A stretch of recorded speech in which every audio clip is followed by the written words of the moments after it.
Hello everybody, welcome back to another episode of Decoding the Unknown. This one all about Frederick Valentich, tragic crash or UFO abduction. Tell you what, it's a tragic crash because, I've got an open mind. I'm willing to be persuaded. Maybe this will finally be the episode where I'm like, oh my god, UFOs are real.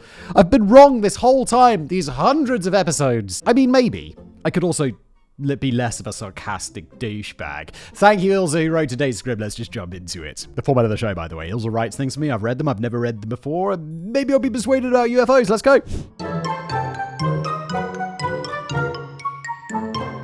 Beloved author Douglas Adams once made a deeply profound observation. Space is big. You just won't believe how vastly, hugely, mind-bogglingly big it is. You may think it's a long way down the road to the chemists, but that's just peanuts to space. Considering the vastness of space, the idea that we aren't the only intelligent form of life in this great universe is really not that absurd. In fact, while I don't believe that UFOs are abducting people and probing their bottoms, I absolutely believe there's intelligent life out there in the universe, and probably quite a lot of it. Because, like Mr. Adams says, it's really big out there. Admittedly, the intelligent part might be debatable from the point of view of an intergalactic species, like dolphins, but humankind has been to the moon. We've sent robots into space, and at any given time, at least 7 people are not living on planet Earth. So, if we can do all of that with our limited technology, why wouldn't beings from another world be capable of doing the same and more? Of course, back when young Frederick Valentich and his close friends were knocking around ideas about space travel and UFOs, probably over a cool beer on a warm Australian summer's evening, it had only been about 10 years since Neil Armstrong made history by walking on the moon,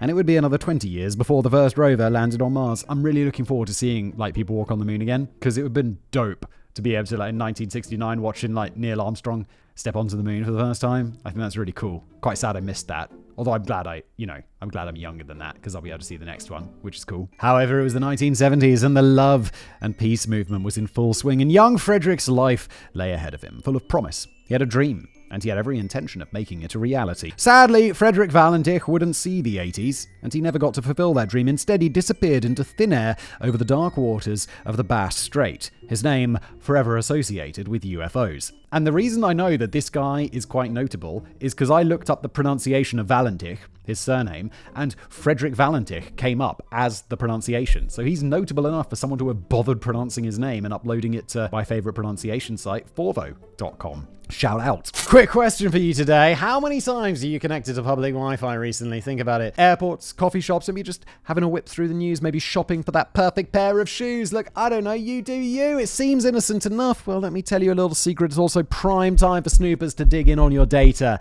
And that is where Surfshark steps in like a hero. Think of it as putting on your internet armor. Surfshark's a VPN that encrypts your online activity, keeping prying eyes away. You could browse, shop, watch content from anywhere in the world, and say goodbye to those geo restrictions. Want to watch Netflix shows available only in Japan? Surfshark will do that for you. 3,200 servers in 100 countries. You're there with a click. Plus, unlimited devices on one account. So your entire household, all of your devices can be secure. Not sure if you love it? Well, no worries. You've got a 30-day money-back guarantee, so you can try it without losing a penny. So protect yourself online with Surfshark. Click the link in the description below or go to surfshark.com/DTU and use the code DTU to get 4 extra months for free. Secure your data, enjoy the internet without boundaries, and sleep a little easier knowing that you've got Surfshark watching your back. Thanks to them for sponsoring, and now back to today's video. Frederick Valentich. In October of 1978, Frederick Valentich was a young man of 20 with a passion for flying. Born in Australia to Italian parents, Fred was by all accounts a stand-up guy, well-liked by his family, peers, and superiors. He had only one dream.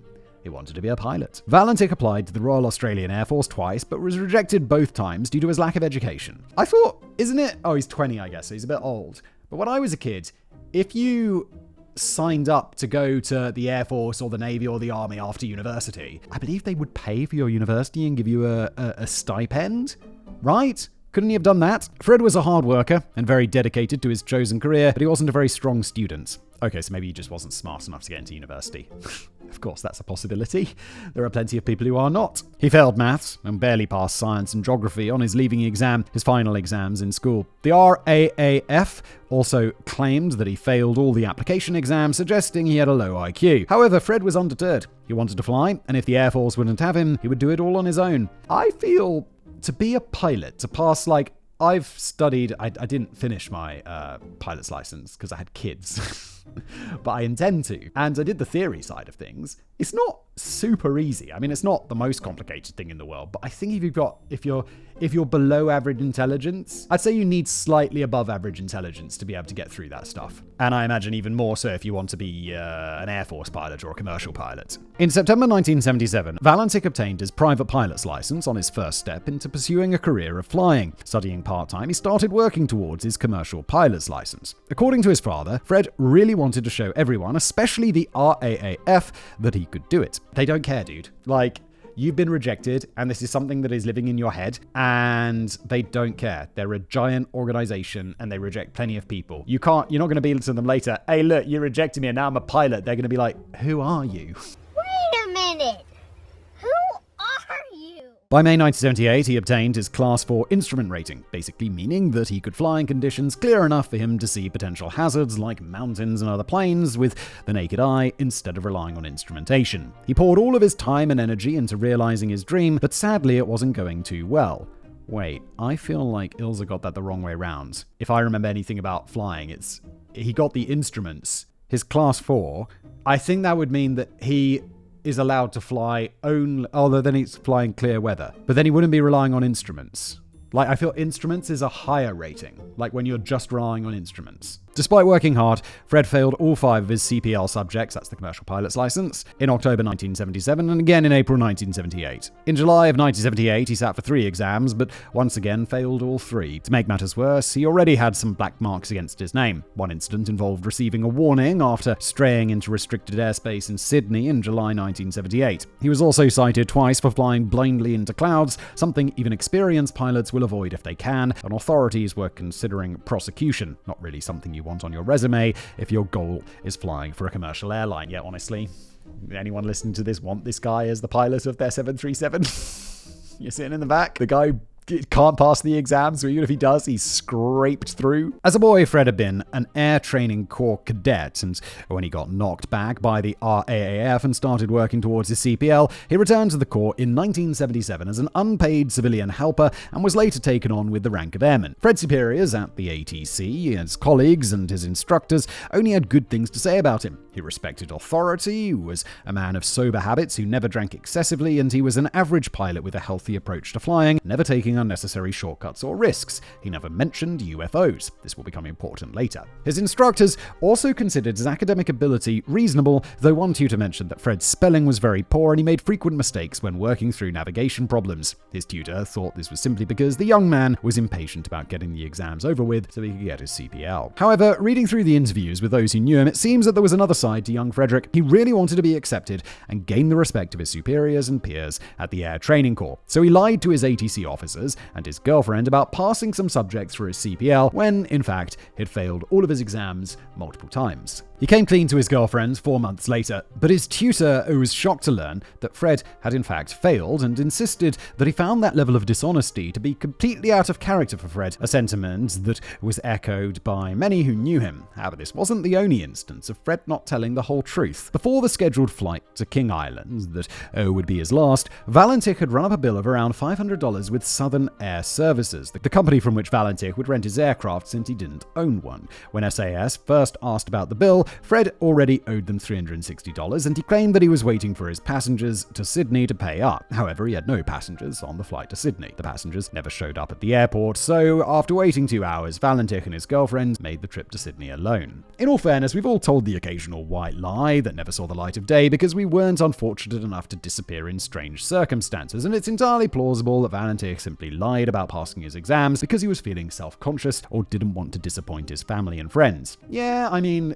it's as long as he's not lying and then trying to actually go and fly a plane with people on it, then I think it's a fairly harmless white lie. However, it appears that on the day he went missing, Fred wasn't telling the whole truth either.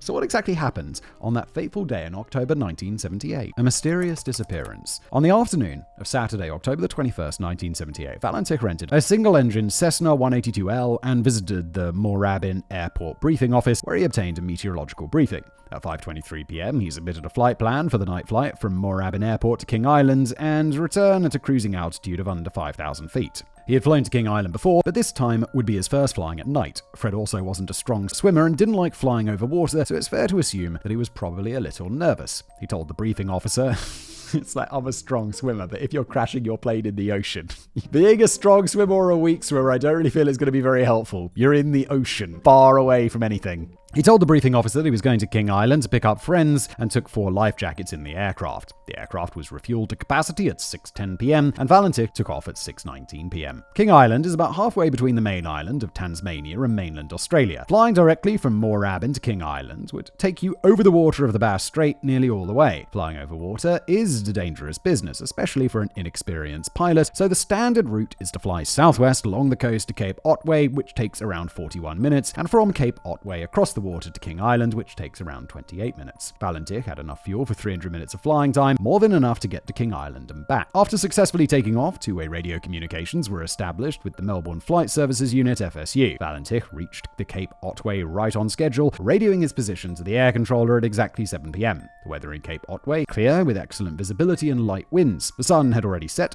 but end of daylight at Cape Otway was only at 7:18 p.m. According to experts, it was ideal conditions for flying. Valentich planned to climb to at least 4,500 feet, or when crossing the water for safety reasons. By the time he called air traffic control, he claimed to be at 4,500 feet, so it seems that everything had been going according to plan. Yeah, as it should. You're flying a plan, you got your flight plan. Unless something really weird happens, it's just, pretty standard stuff. At exactly 7:06 p.m., Valentich radioed Air Flight Services Melbourne again, speaking with controller Steve Roby, asking if there were any known aircraft in the area. There are plenty of transcripts and reenactments of the entire discussion online for those who are interested, but here's the general gist of things. Valentich asked if there were any known air traffic below 5,000 feet after he observed a large aircraft he couldn't identify. He described the craft as having 4 bright landing lights and passing over him at least 1,000 feet above. He couldn't quite describe the size since it was moving so fast. He asked if there were any Air Force aircraft in the area, perhaps suspecting some kind of experimental air. Yep, that seems completely reasonable. Roby assured him that there were no aircraft in the vicinity. I mean, if it was a secret Air Force flight, then maybe they don't have their transponder on, something like that. Maybe they're a stealth aircraft and not visible to radar. Valentich claimed that there's some sort of game with him, flying over him 2 to 3 times at incredible speeds. He then described the craft as having a long shape and being sort of metallic, all shiny on the outside with a green light. At one point he claimed that he was orbiting and the craft was orbiting on top of him. For a moment, the craft seemed to vanish, but then it returned, approaching from the southwest. At this stage, Valentich started experiencing engine trouble, claiming the engine was rough idling and coughing. He told Roby that he intended to continue to King Island before mentioning that the craft was hovering on top of him again. The exchange finally ended with the chilling words, "It is hovering and it's not an aircraft." This is followed by 17 seconds of open microphone with a metallic sound like scraping or scratching. The communication ended at 7:12 p.m. The conversation only lasted about 5 minutes, but it was the last time that anyone would hear the voice of Fred Valentich. The search for Frederick. Valentich's final transmission was concerning. So the alert phase, the second emergency phase imposed by the Convention of International Civil Aviation, was declared at 7:12 p.m. when air traffic control lost contact with Valentich and his aircraft. When the plane hadn't arrived at King Island at 7:33 p.m., the distress phase was declared and search and rescue efforts started immediately. According to the officer in charge of the King Island airfield, Brian Jones, no flights were expected and no request was made for lights, an important detail that we'll get back to later. He had closed down the airfield and left by 3 p.m. He returned to the airfield at 7:35 p.m. to turn the lights on when he received word that an aircraft might have been lost at sea. 2 aircraft were available at that time, and both were in the air by 8 p.m. to start looking for the missing Cessna. The weather was clear with unlimited visibility.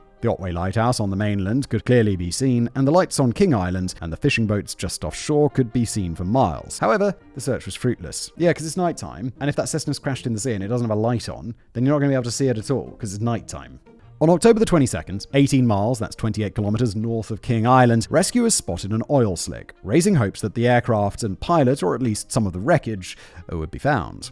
A sample of the oil was taken and tested, but the lab report concluded that the oil was most likely bunkering fuel oil used by ships, not gasoline or lubricating oil that you'd find in an aircraft. An intensive air, land, and sea search continued until October the 25th, 1978, but Valentich and the little Cessna had vanished. I mean, yeah. Also just possible they sunk to the bottom of the ocean, which is deep. After the search efforts were halted on October the 31st, Rhonda Rushton, Fred's 17-year-old girlfriend, chartered a 2-hour flight to search for her boyfriend, firmly believing that he was still alive. She believed that Valentich had turned around after experiencing engine trouble, as that is what he always told her he would do in a situation like that, and had finally crashed near Cape Otway in Apollo Bay, around 100 miles from Melbourne. A group of Valentich's friends also searched the mountains and bush tracks on foot for some trace of their friend and his missing plane. The official search focused on sea, not the land, and some of his friends believed that Fred was still alive, but had made an emergency landing and had been missed by the search and rescue teams as they weren't looking in the bush. Around November the 21st, 1978, a pilot en route to King Island claimed to have seen the shape of an airplane fuselage in the water. He orbited the area,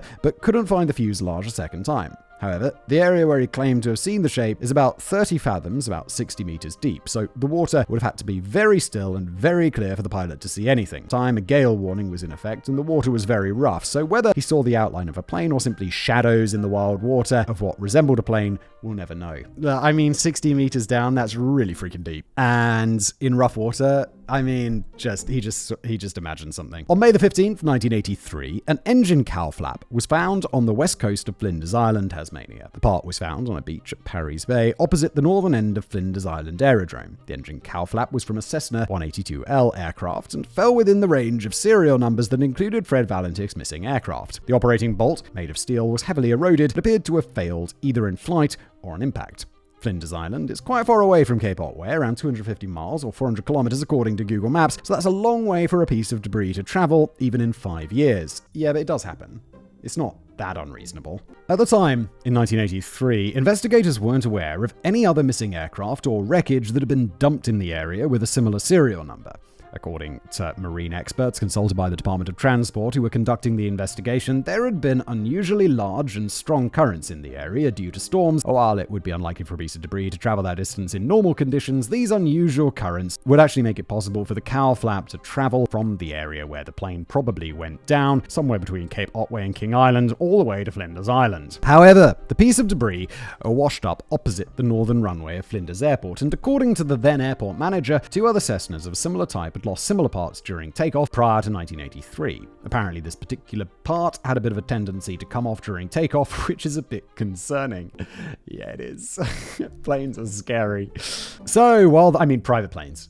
Like flying on a commercial plane, super safe. Flying on a private plane, less safe. So while the debris could have made its way to Flinders Island, it's far more likely that the origin of the debris was much closer to home. Apparently, modern tests on the part might determine whether it had been in the Bass Strait for 5 years, but when Valentich's brother asked local authorities to look into that possibility, they found that the part had been lost or possibly scrapped. The Bureau of Air Safety Investigation released its findings in May 1982. Officially, the reason for the disappearance of Frederick Valentich and his small Cessna over the Bass Strait between Cape Otway and King Island was never determined, but whatever happened, it was presumed to be fatal. Yeah, you could be pretty damn sure it's been 5 years. Valentich was only 20 years old with a little over 150 hours of flying time, so he wasn't particularly experienced. He was also described as an average pilot, and his tutor mentioned that he struggled with solving navigation problems. A whole lot of things can go wrong up in the skies, and even experienced pilots who are excellent navigators can crash, but not all of them report unidentified flying aircraft. Technically, Valentich did see a UFO. He saw a flying object he couldn't identify. But was it real?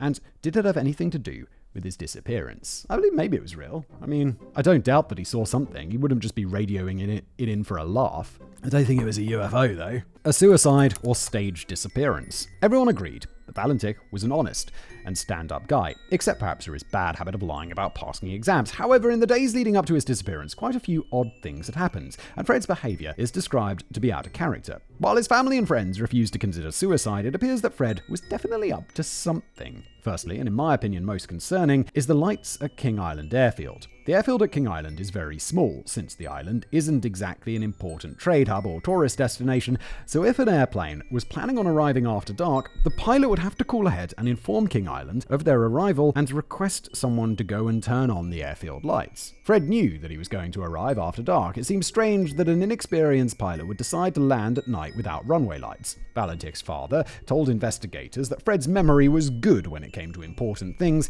but he sometimes forgot less important things, and his friend and girlfriend both claimed that Fred was the kind of person who really thought things through. Calling the airfield to make sure the lights were on is a pretty important detail, so it seems odd that Fred never called to arrange it. Secondly, we actually have no idea why Fred was flying to King Island that night. He told the briefing officer at Moorabbin that he was planning to pick up passengers and even loaded extra life jackets into the plane. However, he told his family and friends that he was going to King Island to pick up crayfish. When investigators looked into this, they found neither passengers nor crayfish. Southern Air Services doesn't allow the transport of crayfish on their aircraft. I'm guessing that's because no one wants to rent an airplane that smells like crayfish. That might explain why Fred lied to airport officials and loaded the life jackets, very useful for hiding crayfish. However, there were no crayfish available on King Island. The fishermen had sold all their stock that afternoon, and one fisherman told authorities it would be very unlikely for crayfish to be available that time of night without an order. Maybe he's going to pick them up the next day? I don't know. Since none of the fishermen had ever heard of Frederick Valentich, it's clear he didn't place an order. I imagine that someone who is known for planning carefully would think to phone ahead and ask to place an order instead of just flying to an island on a whim, hoping to buy some crayfish at night, with no obvious reason to fly all the way to King Island and no landing lights waiting for him. Despite Fred knowing full well that King Island Flight Service unit had closed for the night, it seems to me that wherever Fred was heading, King Island was not his final destination. Ooh, Ilza really thinks he's up to something. I'm less convinced. I think he might have just forgotten. I know he's described as a non-forgetful guy, but like Occam's razor just says that he forgot, right? Not only did Fred not give a clear reason why he was going all the way to King Island at night, he also made conflicting arrangements for after his return. He was supposed to pick up his girlfriend for a date at 7:30 p.m. Oh, I'm sorry, he's flying back that night. I totally missed that. However, considering that he only took off at 6:19 p.m. and the flight was a 3-hour round trip, it's obvious that he wouldn't have been able to keep that appointment. His father later claimed that Fred had been running late and initially intended to leave at least 40 minutes earlier. Make it, is he? He'd be back at 8:30 even if he just touched and goed. However, even if he left at 5:30, he still wouldn't be back in time for a date at 7:30. According to his close friend, it was very unlike Fred not to call and explain that he was going to be late. Fred told his father that he would be coming home after his trip to King Island and to expect him home at around 10 p.m. Once again, making dual arrangements was very uncharacteristic of Fred. According to Rhonda, something strange also happened a week before the flight. The couple celebrated monthly anniversaries, as you do when you're young and innocent and in the first months of a brand new relationship. Their 5th anniversary would have been on October the 20th, which is probably why they intended to go out on Saturday, October the 21st. However, Fred gave her an anniversary gift, a friendship ring, on the 13th, a week before their anniversary. When she protested, since it was still a week and they were planning on going out and all, he insisted on giving it to her a week early. Rhonda also mentioned that the last time she saw him, the Friday night before the trip, he wasn't quite himself. He was usually cheerful and outwardly happy, but underneath on Friday night, he wasn't quite in the spirit of things. Friends and family of Valentich insisted that he would never have taken his own life. He was a well-adjusted young man who was close to his family and friends. He was excited about his future, showed no signs of depression despite multiple setbacks, and according to his girlfriend, they'd even been talking about getting married, suggesting that Fred was planning for his future. However, one of the first things that many people say after a loved one commits suicide is that I never saw it coming. Fred was desperate to fly. That was all he ever wanted to do, and it didn't seem like he had any backup plan in case the flying thing didn't work out for him. He was determined to show the world that he could do it. But what if he began to doubt himself, even wondering if the RAAF was right all along? Despite working really hard, he had failed his exams multiple times. Friends claimed that he was disappointed, but not discouraged by the setbacks. However, the fact that he lied about passing exams makes me think that it affected him more than he let on. He was also facing possible prosecution for flying into clouds and had a warning for flying into restricted airspace. The truth is that his dream of becoming an airline pilot was slipping away. His friend also mentioned that there was a family argument shortly before the disappearance. Valentich's father never mentioned an argument, but from interviews it seemed to me that he didn't really approve of Fred's relationship with Rhonda, saying that it was of no consequence while she was talking about marriage. The Valentich family was Catholic, though Fred only attended on Easter, Christmas and special occasions, something that was a bit disappointing to his father, and Fred's girlfriend was a Methodist. Oh no, God forbid. Fred's father was also supporting him financially while he was working towards his CPL, and while there was no mention of a timeline, it's reasonable to assume that the support couldn't go on indefinitely, and some progress had to be made. If Fred had lied to his family about passing exams, and his father had learned the truth, it would certainly be a good reason for an argument right there. While friends and family resist the idea, it's not outside the realm of possibility that Frederick Valentich set off that night with the intention of crashing into the ocean, dying while doing what he loved. However, that doesn't explain the odd radio transmission to air control. Some suggest that Valentich had a psychotic break and was seeing something that wasn't there, but he had no history of mental illness or suffering from fits or hallucinations, so that seems unlikely. Some believe that it was far more likely the whole thing was a setup, and while the world was looking for UFOs, Fred quietly exited stage left. Apparently, on the night that Valentich disappeared, police received several reports of an unidentified craft landing in Cape Otway. It appears these reports never made it into the official Department of Transportation investigation report, but perhaps the reports weren't considered relevant at that time.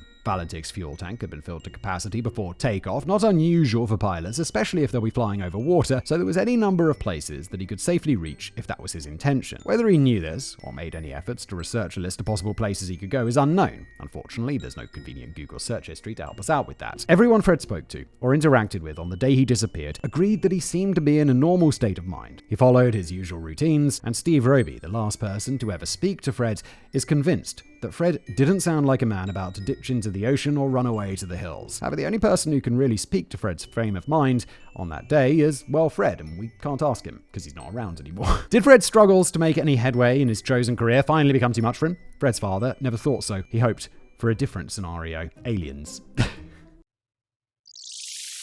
It's not aliens, Fred's dad. I'm sorry, Fred's dad. It's not aliens. He either crashed intentionally or on purpose, and he's not around anymore. I'm really sorry. Fred, UFOs, and the Bass Strait Triangle. Like many young people in the 70s, Fred was very interested in UFOs. He watched movies on the topic, read and collected newspaper clippings, and owned a copy of Chariots of the God by Erich von Däniken, the book that quite possibly started the whole ancient alien theory. For both believers and non-believers, this proved that Valentich was obsessed with UFOs and aliens. Now, in fairness, Chariots of the God sold over 60 million copies. Alien movies had always been popular, and in my honest opinion, collecting newspaper articles on aliens is probably a lot healthier than collecting newspaper articles on, say, chainsaw massacres. Yes, if you're collecting articles on chainsaw massacres, it's more likely you're not going to be featured in an episode of this podcast, Decoding the Unknown, but my other podcast, The Casual Criminalist, which you should absolutely check out on YouTube or all good podcasting platforms. Yes, yes. Reading through interviews with his father, girlfriend, and best friend, it seems that Fred was interested in UFOs, but he wasn't really obsessed with them. 6 days before he disappeared, he even told his girlfriend that if a UFO should ever appear, he would go with it. But not without her, of course. Good save there, Freddie. It was a light-hearted comment that had been blown out of proportion. Honestly, who wouldn't take a trip to the stars if they could? I don't know, dude, if some alien ship came up to me and was like, yo, you want to go to space with us, human boy? I'd be like, no, I don't want to. I'm going to save up and go with Jeff Bezos. Fred's father seemed more obsessed with aliens than Fred, telling newspapers that he believed his son had been kidnapped by people from another world, and Fred would be returned once the aliens were done with him. Still waiting, aren't we, though? He believed his lack of a wreck was a proof that UFOs could be involved. In fairness, imagining your child alive and, well, traveling with UFOs is probably better than the alternative. Absolutely. It's very easy to be delusional about this sort of thing. Fred's father also told the media that Fred had seen a UFO earlier that year. Apparently, Fred's mother saw a UFO about 8 months before her son vanished. She called Fred to come and see the UFO, and he described it to be a large light 10 times larger than a star, which was stationary for a while and then moved away at great speed. Apparently after this, Fred became very worried about what would happen if a UFO ever attacked. However, if that was a real concern for Fred, he never mentioned it to his girlfriend, best friend, or instructors and colleagues. In fact, telling his girlfriend that he would go with the UFO suggested to me that he wasn't really afraid of UFOs attacking at all. No, he's dreaming about it. He's like, they're going to take me away and probe my bottom. According to Fred's dad, his son had also been given access to some confidential RAF files on UFOs, which I wasn't able to confirm. Since the files were confidential, Fred never discussed the contents with anyone. However, the idea that Valentich was studying confidential files on UFOs months before he vanished must be proof that he knew too much and the aliens, or perhaps the government, decided to silence him. Oh, please. We're slipping into ridiculous conspiracy theories now. Why the government would do that after giving him the files in the first place has not been explained. However, confidential UFO files and strange transmissions. Of course, Fred had a UFO encounter, and he wasn't the only one running into UFOs. The 1970s, particularly 1978, was a great time to find UFOs in Australian and Tasmanian skies. Apparently, some aliens had taken a particular interest in our friends down under. For 2 months prior to October, when Fred disappeared, cigar-shaped objects and lights in the sky were seen from King Island. Other witnesses described strange, bright and trailing lights at least 6 weeks prior to Valentich's disappearance. Witnesses in Tasmania have claimed to see a craft 15 minutes before Valentich went missing. UFO sightings were reported from Tasmania all the way to South Australia, the coast of Western Australia, and up the coast of New South Wales. Yeah, when one person spots a UFO, more people are likely to come forward spotting UFOs because that's just how these things work. The radio transcript of the last communication between Fred and air traffic control was released and printed in newspapers within days of Valentich's disappearance. UFO sightings poured in. Some were incoherent ramblings, and others were almost identical to what Valentich described, almost like those who made them had a radio transcript to use as a handy guideline. This doesn't mean that all the sightings were made up. Personally, I have no doubt that UFOs swing by on the odd occasion. Okay then. I don't. But confirmation bias is very real, and if you're outside in your garden looking for a UFO with green lights, odds are you're going to find one. Around 20 eyewitnesses, all travelling or living in the region along the Great Ocean Road, which runs through Apollo Bay, came forward in the years following the event, describing an erratically moving green light in the sky around the time of Valentich's doomed flight. One eyewitness had a very detailed story to tell and two convenient nieces to back it up. In the late afternoon of October 21st, 1978, the witness and his nieces were on their way home when one of the girls spotted coloured lights in the sky. At first inspection, the witness thought it was a plane, but then spotted the large green light above what was possibly a plane. Since they live near a small airstrip just south of Apollo Bay, it seems fair share of small aircraft lights, and insisted that some of the lights definitely belonged to a small aircraft, a white navigation light and a red wingtip light. However, the large green light was unusual. He also saw a second large greenish circular light that almost looked like it was riding on top of the airplane. The colour was similar to the aircraft's navigation lights, which are green and kept a constant distance above and slightly behind the aircraft lights. After about 20 seconds, the lights disappeared from view. One of the most famous pieces of UFO evidence regarding the disappearance of Fred Valentich is the Manifold photograph. Okay, here we go. Roy Manifold. Oh, I always thought Manifold something to do with a plane, but it's just a dude's name. A vacationing plumber was taking photos of the sunset over the Bass Strait 20 minutes before Valentich's radio call to air traffic control. Setting his camera on automatic exposure, he took 6 photos of the sun disappearing into the sea from a spot called Crayfish Bay. At the time, he didn't notice anything unusual. It was only after getting the photos developed that things started getting weird. Photo number 4 showed what seemed to be a stirring in the sea, giving the impression of an object rising from the water. Photo number 6 showed a strange mass in the sky directly above where the disturbance was in photo 4. This strange object seems to be pulling away from a cloud of something trailing this mysterious object. Photo 4 is nowhere to be found, but photo 6 is all over the internet. A leading Australian photo lab, which true to form apparently chose to remain anonymous, found no dirt or damage on the negative, suggesting that the blob, whatever it is, was actually in the picture. The negatives were then sent to UFO researchers in the States who claimed that the blob was actually a solid metallic object, and it seemed to them that the object was enveloped in a cloud of exhaust about a mile away from the camera. Well, yeah, when you send the photo to UFO experts, they're going to see a UFO, aren't they? Because they're UFO experts. A second analysis concluded the mark could be a developing error, while others have suggested that it was a bug flying in front of the camera. Alien craft or the most famous bug in UFO history, you decide. I don't think it's a UFO. Roy Manifold's son Jason later added another interesting twist to the tale. He claimed that he was still outside shortly after the photos were taken. After his father had gone back inside, he heard the sound of an engine, possibly a Cessna, but saw nothing in the clear sky. The sound abruptly stopped, like a radio being turned off. This is similar to the claims of the pilots in the Miss Hobart who mentioned a buzzing sound suddenly stopping, but we'll get to her in a bit. I was like, okay. I heard that, and then I was like, who's Miss Hobart? Did I not pay attention to a bit of the script? But no, it just hasn't been mentioned yet. One eyewitness account claimed that a farmer near Adelaide, though other reports placed the farmer in Cape Otway, witnessed a craft around 30 meters across hovering over his property in the morning after Valentich disappeared. A Cessna was stuck to the side of the mysterious craft, leaking oil. The farmer, understandably awed by what he was seeing, scratched the plane's registration number into his tractor, which of course matched Valentich's missing Cessna, and he told some friends about the incident who mocked him for it. So he decided to keep the story quiet and never told another soul. However, he must have told someone who told someone until the story eventually made its way to some UFO investigators who asked for the farmer to come forward because, as with all wonderful UFO tales, the source is always anonymous. To my knowledge, no farmer ever did. Yeah, because he doesn't exist.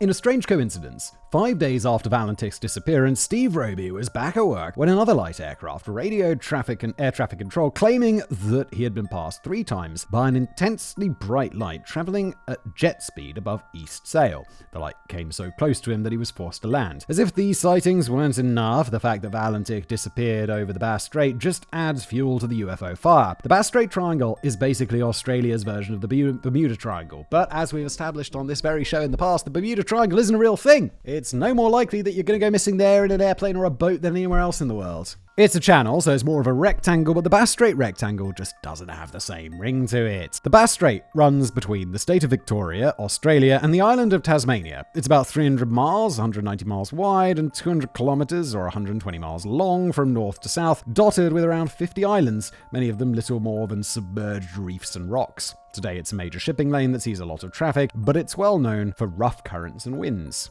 One of the first disappearances occurred in 1797 when the Sydney Cove, one of the first ships to visit the east coast of Australia, wrecked on Preservation Island while delivering goods from Calcutta to Port Jackson. During the salvage operation, one of the rescue ships, Eliza, vanished never to be seen again. They're going to chalk this up to uncharted waters rather than UFOs, but every legend has to start somewhere. Since then, many ships and airplanes have gone missing in the Bass Strait Triangle. I'm like, sure, but statistically, is it any more so than anywhere else?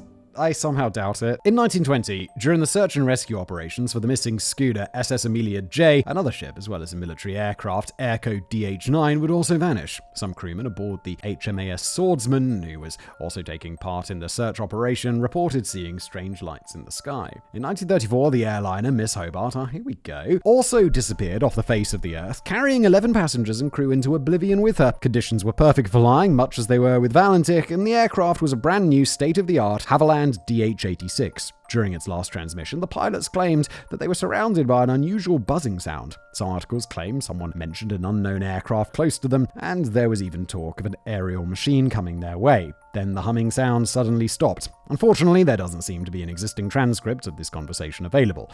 The Miss Hobart had 4 engines, and experts insisted that it would be highly unlikely for all 4 engines to stop working at the same time. Even if they did all stall simultaneously, the plane should have been able to maintain altitude long enough to make an emergency landing. We have no idea if a young Jason Manifold had read about the Miss Hobart before telling reporters about hearing what sounded like an engine that suddenly stopped on the night his father took the photos and Fred Valentich went missing. It does surprise me how many people want attention for stuff like this. Like, it feels bad to say, but I just think people hear about this stuff and then they either just make stuff up or they think they saw things that they didn't see.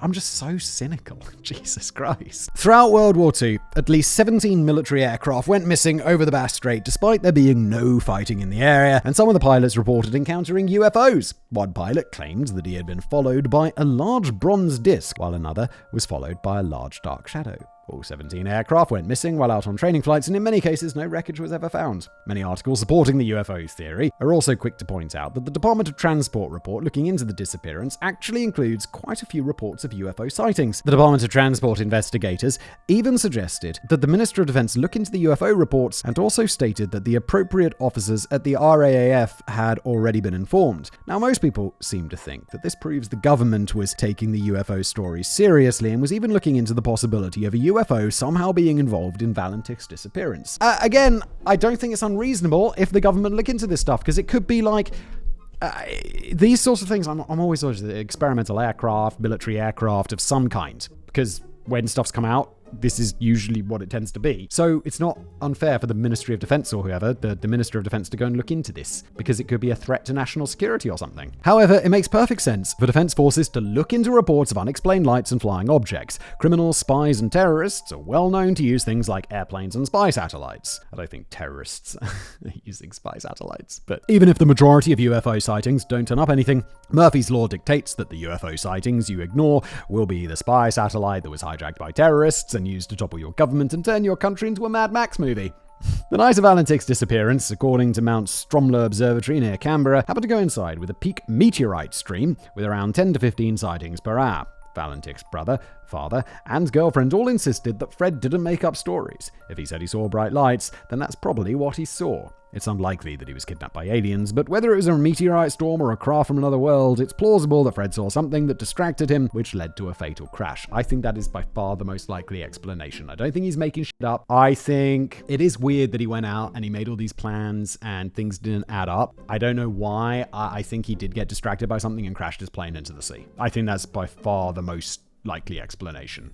And by see something, it wasn't a UFO, it was meteorites or an experimental craft or something like that. Fred became disoriented and crashed. We know that Fred was an inexperienced pilot on his first night flight and had trouble with navigation. If he got distracted by something, it's very possible that he simply crashed. Search and rescue efforts started immediately and didn't turn up anything, but by then it was already dark, and a Cessna isn't a particularly large aircraft, while the ocean is a very large expanse of water, so it's very possible that the first rescuers missed the wreckage in the dark and it sank before it could be found. So, did Fred become disoriented and crash into the sea? Many years after the disappearance, James McGaha, an astronomer and pilot himself, believes he knows what happened that night. Some people have suggested that it's possible Valentich went looking for UFOs, which put him in a very suggestible state of mind. If he encountered anything out of the ordinary, which he apparently did, his own belief in UFOs and confirmation bias would have probably led him to identify whatever he was seeing as a UFO. Now, that's the word I was looking for earlier, confirmation bias. People see more UFOs if that's what they're looking for. Now, in fairness, anything could be a UFO if you can't identify it. It's in the name, unidentified flying object. So if Fred came across an aircraft he couldn't immediately identify in the dark, it probably qualifies as a UFO, whether aliens were involved or not. Yes, because it's unidentified, and it's flying, and it's an object. Boom! Visibility was good that night, with clear skies. In the radio transcript, Fred first describes 4 bright lights, which he initially thought were landing lights. They were above him and seemed to just be hovering. On the night Valentich disappeared, there were 4 very bright celestial bodies in the sky. Venus, which was at its very brightest, Mars, Mercury, and the star Antares. These 4 bodies would have created a diamond shape. Our brains like to connect dots and see patterns, so the 4 lights in an elongated diamond shape could have looked like an aircraft or UFO, which is why Valentich described the craft as having a long shape. The description of the metallic or shiny appearance could simply have been due to the power of suggestion. In order to make sense of what he was seeing, his mind filled in the diamond shape area formed by the stars as a solid, even metallic body. Initially, he only mentions 4 bright lights. The green light he mentions later could also be the power of suggestion or the Cessna's navigation light on the right wingtip.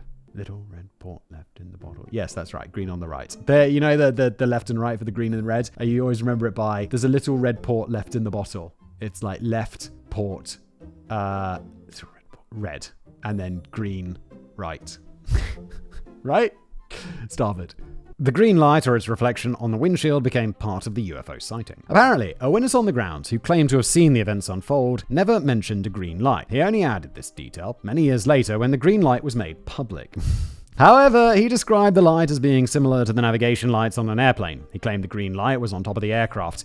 If all of this happened close enough to land for the witness to see it, it's very possible that the airplane was banking at a steep angle, in which case the wingtip would be up and it would seem like the light is hovering above the plane. However, one problem with the witness's description is that his recollection of the size of the airplane's lights is too large. I also think that if this happened close enough to land for a witness to see, some wreckage would have been found. Valentich also described the lights as moving at incredible speeds. McGaha believes that the stars weren't the ones moving, the plane was moving in relation to the stationary lights. At one point, Valentich says that he was just orbiting and the craft was orbiting on top of him, so were the lights standing still but seemed to be orbiting because Valentich was orbiting. Yeah, he could be in a spin or something, and he's like, they're moving so fast, and it's like, no dude, you're just moving fast and it's night. You don't know that and you're going to crash. Regardless of what he was seeing, it's possible that Valentich, the inexperienced pilot, was now distracted by what he perceived to be a UFO. Many a pilot has fallen victim to what is called the illusion of a tilted horizon. This can happen when the sun has gone down, but still brightens up a part of the sky. This imbalance of light can make the horizon appear tilted. The pilot, attempting to level the wings, often ends up with the nose of the aircraft pointing downward and then starts to pick up speed and goes into what is referred to as a graveyard spiral.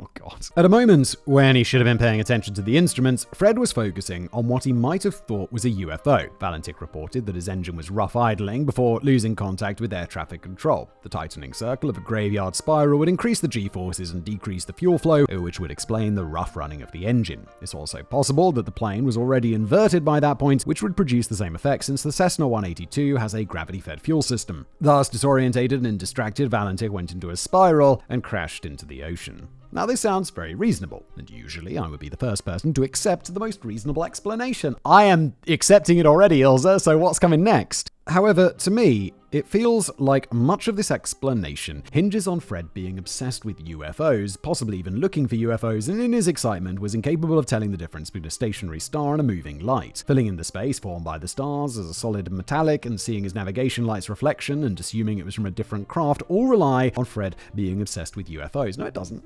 Not in my opinion. He could just see something like a plane or whatever, or that he thinks is a plane, and can be distracted by that. However, in Fred's defense, while he said twice that what he's seeing wasn't an aircraft, he at no point in the conversation, and I read the entire original transcript, claimed that what he was seeing was a UFO. Another suggestion was that Valentich was flying upside down, and he saw his own lights reflected in the water before he crashed. This is unlikely. Yeah, you'd also know if you're upside down. Even at night, you'd be like, oh look, gravity. The Cessna 182 is a very stable aircraft, and it's not designed to fly upside down and will do its very best to stay upright. It's unlikely that an inexperienced pilot would be able to flip it upside down without realizing it. You also won't be flying it upside down for very long. It's going to crash. An experienced pilot who said that in the half-light, as it wasn't fully dark yet, the pilot would see that he was upside down. In the Cessna 182L, cigarette butts would fall out of the ashtray and the carpet comes out of the floor, so it's highly unlikely that Valentich was upside down, and if he was, he definitely would have known it. An official investigation into the incident also concludes, or at least ponders, the possibility that the aircraft didn't crash into the sea between Cape Otway and King Island. There could be two reasons for this. Firstly, Fred struggled with navigation problems, as mentioned by his tutor, so perhaps he got lost and wasn't where he thought he was. This would certainly explain why air traffic control didn't have any aircraft in Fred's immediate vicinity. They were looking for low-flying traffic in the wrong place. A second alternative is that Fred lied about where he was going that night and wasn't where he said he was when he encountered the strange craft. In this case, it becomes more probable that Fred simply encountered another aircraft, perhaps a military aircraft, that he wasn't familiar with. And that would also tie in with the explanation about, he fully topped it up with fuel, which wasn't super unusual, but that he planned to be back early, and then he did all these other things. He was going somewhere up to something that was not what he said it was. Getting disorientated and lost and crashing into the ocean, or even crash landing on one of the islands in the Bass Strait, is very reasonable, but admittedly far less exciting. It seems likely that Valentich crashed between Cape Otway and King Island. Without wreckage, it's impossible to know for sure. If Fred had gone off course, whether intentionally or accidentally, it certainly would explain why no wreckage was ever found. The ocean's very big, and rescuers were looking in the wrong place. A hoax gone terribly wrong. Without a UFO angle, the disappearance of Fred Valentich would have been chalked up to an inexperienced pilot running into engine problems and going down over the Bass Strait. There have been hundreds of similar cases, and most of them never even make the evening news. However, Frederick Valentich is a well-known name in Australia and in UFO circles because of that mysterious radio transmission, so we have to ask, was that what Fred intended all along? As we've seen, Fred didn't tell anyone why he was flying to King Island. He didn't ask for the lights to be turned on at the airfield, and he made arrangements with his girlfriend that he couldn't possibly keep if his intention was to fly all the way to King Island. But what if that was never the actual plan? Fred was trying to get his CPL, so just taking out a plane to get some practice and flight hours would have been a perfectly good reason to hire a plane and take off. He had no reason to lie, yet he clearly chose to. Fred's brother, friends, and girlfriend all insisted that Fred wasn't obsessed with UFOs and aliens, but his father made a comment that sort of stuck with me as I read through the many interviews. He said that Fred was worried, even paranoid, about what would happen if he came across a UFO or if UFOs attacked Earth. His father also mentioned that Fred didn't actually share his flying goals and plans with everyone because he believed that there were people out to stop him. He wasn't clear about what exactly they were stopping him from, but it seems to me that Fred might have had a bit of a paranoid side. How much of this is an accurate reflection of Fred and how much is a projection of his father's own beliefs onto his son is unclear. However, considering how well Fred lied about passing his exams, he could clearly be deceptive if he wanted to be. Considering all of this, it has been suggested that Fred set out that night to find UFOs, and failing that, invented an encounter. If he had no plans to fly all the way to King Island, but only fly out just past the lighthouse, over water, where there wouldn't be too many eyewitnesses, encounter the UFO and then return to Moorabbin, he wouldn't need lights at the airfield. Returning without crayfish or passengers wouldn't be questioned if he returned to Moorabbin after experiencing engine trouble while encountering a UFO. He only left at 6:19 p.m. and contacted air traffic control at 7:06 p.m, so he still would have been late for his date. But if he had managed to leave 40 minutes earlier, as father claims was the plan initially, he would have been back with time to spare. He could have gone on his date at 7:30, possibly even be home by 10, like he told his dad, and his name would be remembered for eternity. In interviews with those who knew him, Fred didn't come across as the kind of person who would seek out the limelight intentionally. But if he genuinely believed that UFOs pose a threat, perhaps his goal was to make the world more aware of what he thought was a real danger to pilots or humankind as a whole. There's even a suggestion that Valentich might have been inspired by Steven Spielberg's alien classic Close Encounters of the Third Kind, released less than a year before Valentich vanished. The movie portrays a very similar incident, with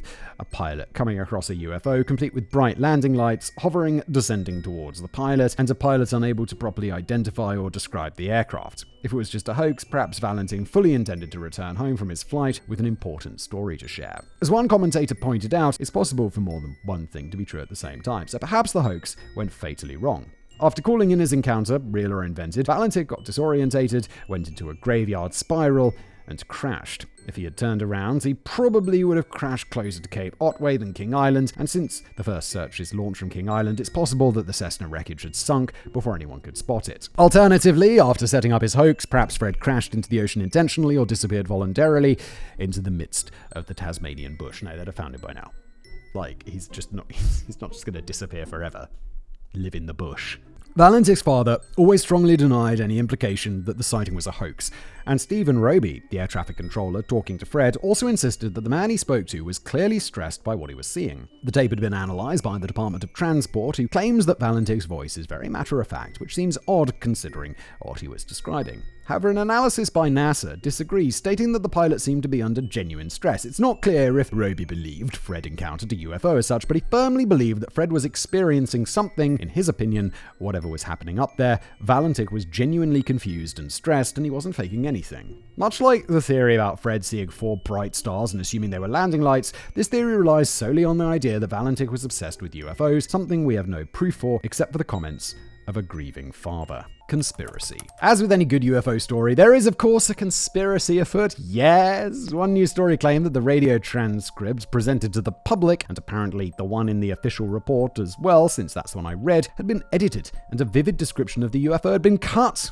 Please. The story goes that the break in transmission and 17 seconds of open mic and static was actually Valentich giving the air traffic controller a detailed description of the craft he was seeing. The source for this story was only stated to be an anonymous source at the Department of Transport. Of course it's anonymous. Of course, none of this has ever been proven, but if that anonymous source could give up their anonymity and give us the original tape, that would be much appreciated, but they can't because it doesn't exist and it's not real.